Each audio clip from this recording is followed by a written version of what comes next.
नैनीताल से लगभग 30 किलोमीटर दूर साताल पर्यटक स्थल में विकास प्राधिकरण और पुलिस प्रशासन की टीम अतिक्रमण को तोड़ने पहुंची। वहां के स्थानीय दुकानदारों ने अतिक्रमण हटाने के लिए कोई भी नोटिस नहीं देने की बात कही। स्थानीय दुकानदारों का कहना है कि बिना नोटिस दिए विभाग ये कार्रवाई कर रहा है। उन्होंने कहा कि बड़ी दुकानों को हटाने के लिए समय दिया जा रहा है।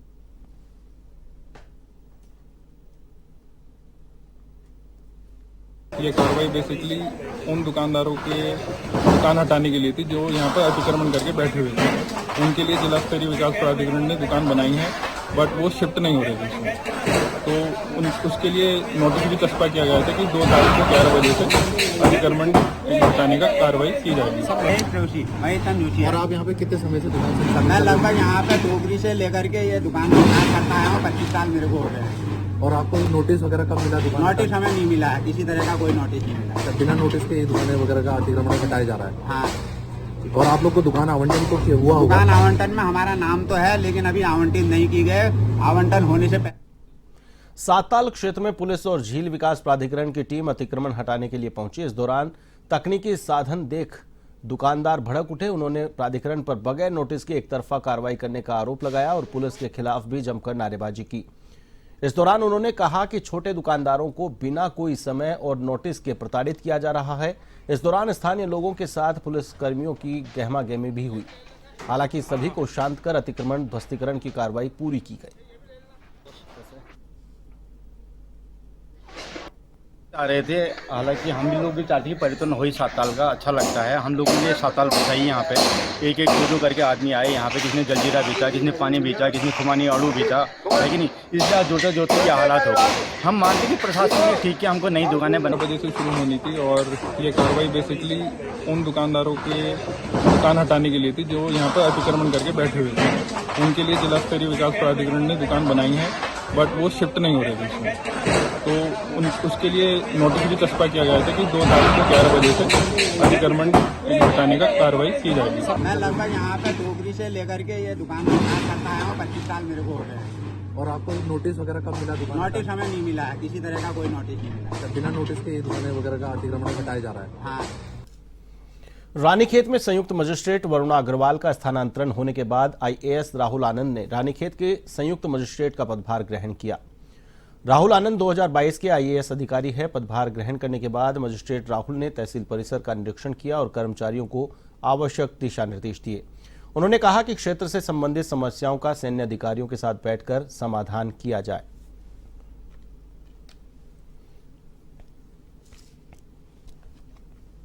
मैंने आज ही ज्वाइन किया है और अभी जैसा कि ज्वाइन करते ही मुझे कुछ समस्याओं के बारे में पता चला है कि जैसे कि यहाँ पे कुछ तो सबसे पहले कि सिविल मिलिट्री लाइजनिंग जो है वो अच्छी हो, ताकि जो लोगों की जो कुछ समस्याएं हैं कुछ रोड को लेकर के वो निरंतर चलती रहे, लोगों को समस्या ना हो। तो उसके कि यहाँ पे जो कुछ लाइन डिपार्टमेंट्स हैं उनके साथ भी समन्वय बना के यहाँ की स्वास्थ्य और शिक्षा जो व्यवस्था है, जो कहीं कहीं पे उसमें जो प्रॉब्लम्स हैं उसको दूर करने के लिए उस पर अच्छी से मॉनिटरिंग करके, तो ये सबसे मेन प्राथमिकता रहेंगी। इसके अलावा जो भी जन समस्याएं हैं उनका त्वरित निस्तारण हो जल्द। उधम सिंह नगर जिले में स्थित बाजपुर में बहन के प्रेम विवाह से नाराज एक गर्भवती विवाहिता की उसके सगे भाई ने ही गोली मारकर हत्या कर दी और साथ ही बहन की हत्या के बाद आरोपी ने अपने बहनोई को भी जान से मारने की कोशिश की, लेकिन वह किसी तरह से बच निकला।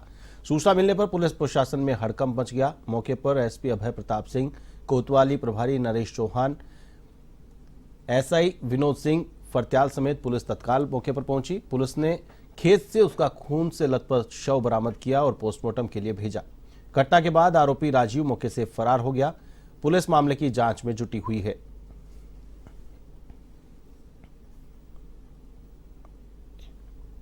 वहीं महुआ डाली गांव के पास में एक खेत में जो चारा बोया गया था उसमें किसी महिला को एक व्यक्ति के द्वारा गोली मार दी गई।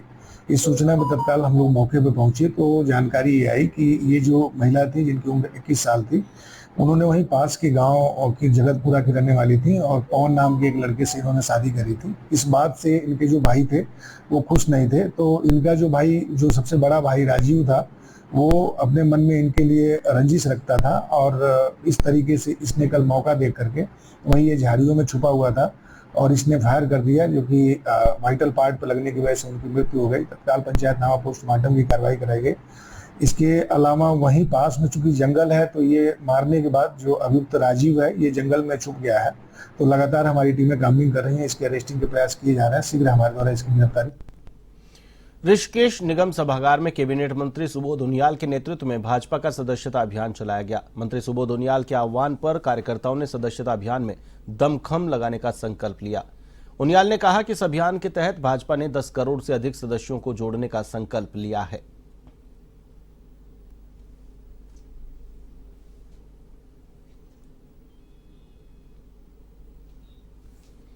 उत्तराखंड में टिहरी सीट से 2017 में भाजपा के टिकट पर चुनाव जीतकर आए धन सिंह नेगी ने 2022 में कांग्रेस की सदस्यता ली थी, लेकिन उनको पार्टी ने टिकट नहीं दिया, जिसके चलते उन्होंने कांग्रेस को अलविदा कहकर फिर एक बार भाजपा में घर वापसी की है। इस मौके पर उत्तराखंड भाजपा के प्रदेश अध्यक्ष महेंद्र भट्ट ने कहा कि कांग्रेस से टिहरी प्रत्याशी रहे धन सिंह नेगी के आने से पार्टी का टिहरी जनपद में प्रभाव बढ़ेगा और सदस्यता अभियान में और गति मिलेगी।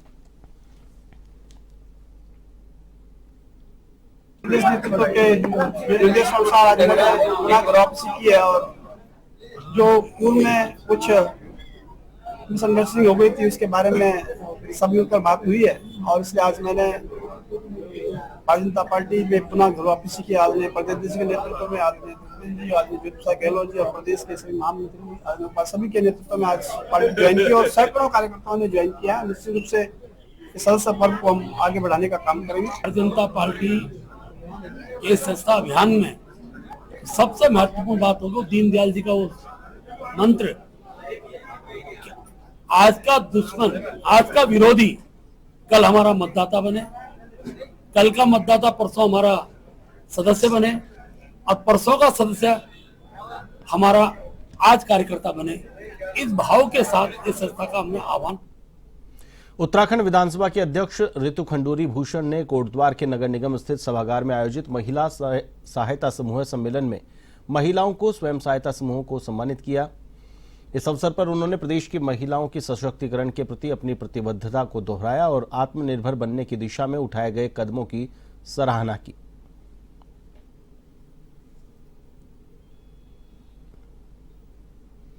हल्द्वानी के बीजेपी कार्यालय में सदस्यता अभियान के तहत नैनीताल लोकसभा सीट से सांसद अजय भट्ट ने सदस्यता ली और इस दौरान विधायक लाल कुआं, विधायक कालाढूंगी और नैनीताल जिलाध्यक्ष मौजूद रहे। अजय भट्ट ने कहा कि पार्टी कार्यकर्ताओं के साथ साथ आम जनता भी पार्टी की सदस्यता ले रही है।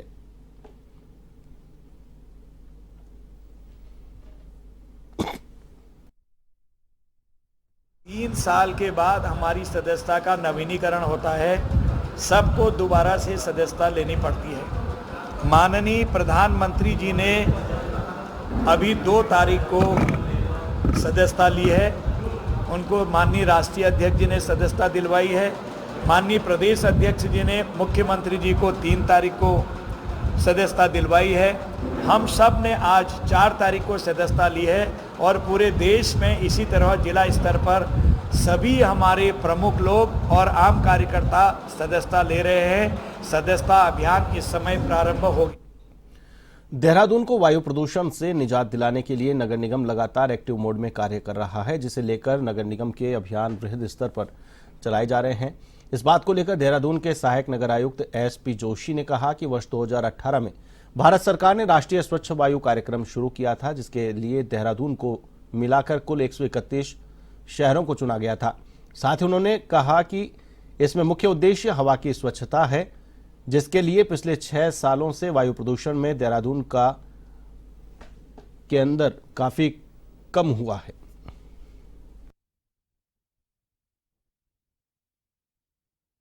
वर्ष 2018 में भारत सरकार ने एक स्कीम लॉन्च करी थी जिसका नाम था राष्ट्रीय स्वच्छ वायु कार्यक्रम। इसमें पूरे देश में 131 सिटीज को लिया गया था, जिसमें देहरादून भी एक है और उत्तराखंड के 3 शहर हैं, देहरादून, ऋषिकेश और काशीपुर। तो देहरादून के लिए भी भारत सरकार इसके लिए प्रत्येक वर्ष फंडिंग करती है। तो इसमें उनका मेन उद्देश्य है कि पर्यावरण को कंट्रोल किया जाए, इसका जो PM10 है जो उसे भी नियंत्रित किया जाए, कम से कम दर। देहरादून के अस्पताल परिसर में किसी महिला के साथ कोई हादसा या वारदात ना हो, इसके लिए जिला स्वास्थ्य महकमा अब अलर्ट मोड पर आ गया है और सभी अस्पतालों को जरूरी दिशा निर्देश दिए गए हैं। इस बात को लेकर देहरादून के सीएमओ डॉक्टर संजय जैन ने कहा कि राज्य स्तर पर महिलाओं की सुरक्षा के लिए एसओपी बनाने का काम अभी गतिमान है।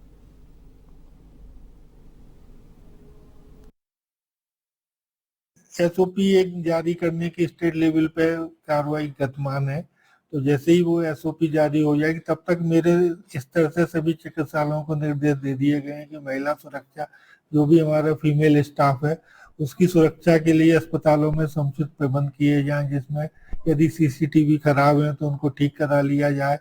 और पुलिस प्रशासन से भी हमने इस संबंध में चर्चा हुई है। सुरक्षा उपलब्ध कराने के लिए भी तो पिछले रक्षाबंधन के त्योहार पर एसएसपी महोदय के द्वारा भी जिला अस्पताल और दून मेडिकल कॉलेज में जाके हमारी फीमेल स्टाफ से राखी भी बनवाई गई थी और पुलिस सुरक्षा उपलब्ध कराने का आश्वासन भी दिया। उत्तराखंड के मुख्यमंत्री पुष्कर सिंह धामी देहरादून के पुलिस हेडक्वार्टर में औचक निरीक्षण करने पहुंचे। इस दौरान प्रदेश में घटित कई घटनाओं के सिलसिले में मुख्यमंत्री पुलिस अधिकारियों की क्लास भी लगाते हुए नजर आए और आने वाले वक्त में किसी भी तरह से कानून व्यवस्था को बेहतर बनाया जा सके, इसके लिए अधिकारियों से मुख्यमंत्री ने फीडबैक भी लिया।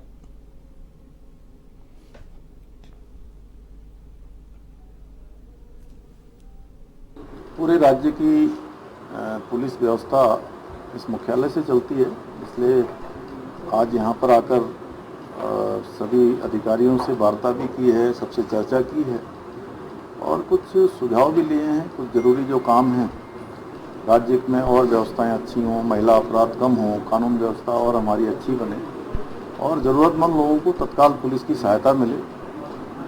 और डेमोग्राफिक चेंज है, धर्मांतरण है, ऐसे लव जिहाद के जो प्रकरण हैं उन प्रकरणों पर और त्वरित गति से कार्रवाई भी हो और इन पर सख्ती से कानून काम करे। इस संबंध उत्तराखंड के लोक निर्माण मंत्री सतपाल महाराज ने हिमाचल प्रदेश के लोक निर्माण मंत्री विक्रमादित्य के साथ मुलाकात कर कई खास मुद्दों पर चर्चा की। वहीं इस बात पर लोक निर्माण मंत्री सतपाल महाराज ने कहा कि विक्रमादित्य ने पावटा साहिब के पास एक पुल की मरम्मत के लिए उन्होंने प्रदेश सरकार से आह्वान किया था, जिसे अब पूरा कर दिया गया है।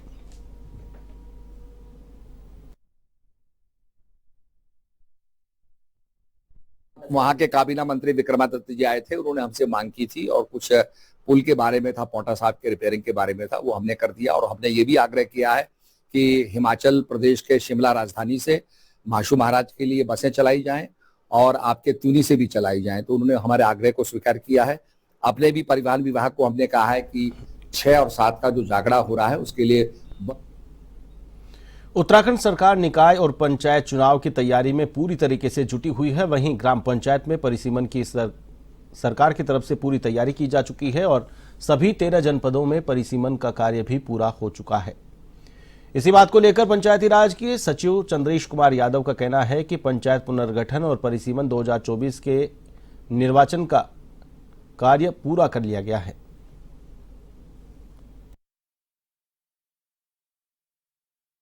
ग्राम पंचायतों के परिसीमन पुनर्गठन की प्रक्रिया हमारी पूर्ण हो चुकी है 2024 के निर्वाचन के लिए। इस बार कुल 50 नई ग्राम पंचायतों का गठन किया गया है और 13 ग्राम पंचायतों को समाप्त किया गया है। इस तरह से कुल 37 नई ग्राम पंचायतें अस्तित्व में आई हैं। पिछली बार जब चुनाव हुए थे तो उस समय हमारे पास 7,795 ग्राम पंचायतें थीं, जो बढ़कर अब 7,832।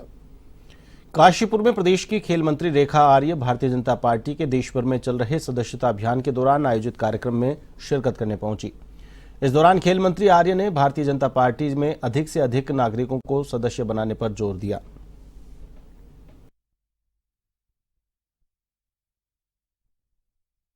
भारतीय जनता पार्टी के प्रत्येक कार्यकर्ता की सदस्यता 31 अगस्त तक में समाप्त हो चुकी थी और 31 अगस्त के बाद में माननीय प्रधानमंत्री मोदी जी ने 2 तारीख से सदस्यता अभियान की शुरुआत कर दी है और सदस्यता अभियान में स्वयं माननीय प्रधानमंत्री जी हमारे राष्ट्रीय अध्यक्ष जी के माध्यम से भारतीय जनता पार्टी के सदस्य बने।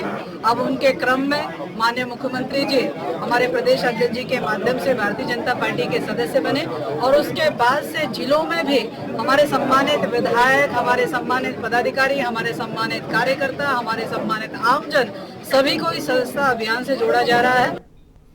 देहरादून में फर्जी पत्रकारों की अब खैर नहीं होगी। एसएसपी अजय सिंह ने फर्जी पत्रकारों को चिन्हित करने के निर्देश सभी थाना कोतवाली प्रभारियों को दिए हैं। इसके अलावा वाहनों पर फर्जी प्रेस लिखने वालों को भी पुलिस चेकिंग के दौरान पकड़ा जाएगा। फर्जी पत्रकार और फर्जी रूप से प्रेस लिखवाने वाले लोगों पर पुलिस कानूनी कार्रवाई करेगी। एसएसपी अजय सिंह ने लोगों से फर्जी पत्रकारों की शिकायत पुलिस से करने की भी अपील की है।